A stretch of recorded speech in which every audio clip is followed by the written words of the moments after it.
Welcome back. I want to rewind a little here, as in my last video, I told you first country we went to visit, and the exciting news we got on our first day on the beach. So now, what? The house has sold. We are downsizing. How far do you downsize was the next question. Okay, so we're going to downsize. I thought maybe to a condo. Like I said, originally, I thought this would be more like 3 years down the road. Kids would be a little bit older, maybe driving. So I had thought maybe a condo. Okay, so but then with kids, then we had a pretty big house, and that I just feel like that was a little bit small. So we picked a smaller bungalow house to move into.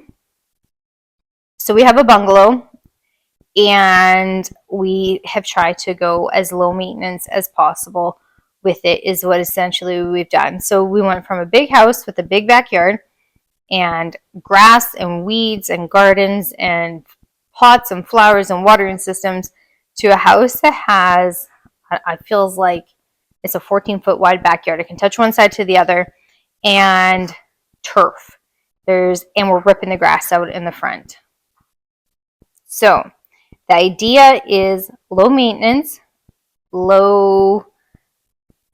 was renos still. There's still things.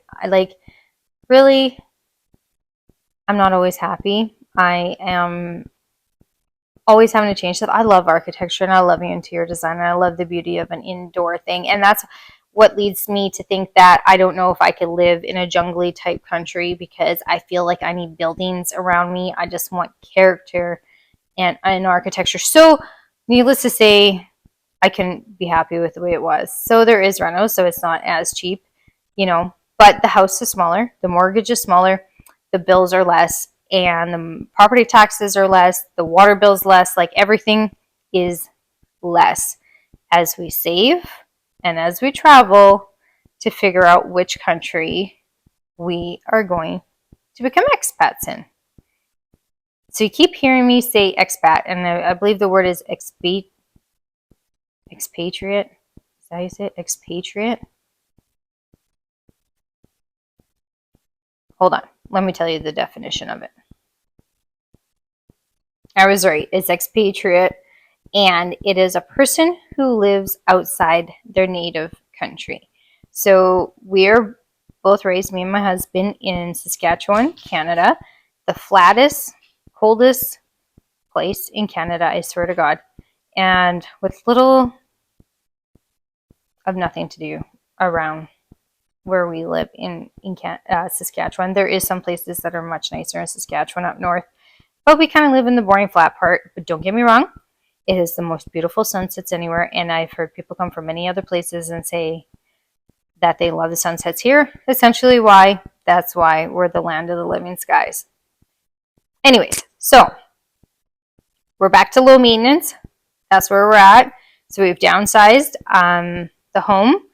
And the idea is that if the kids don't want to come with us, they can keep the house and they can rent it for university students and stuff like that, is the idea.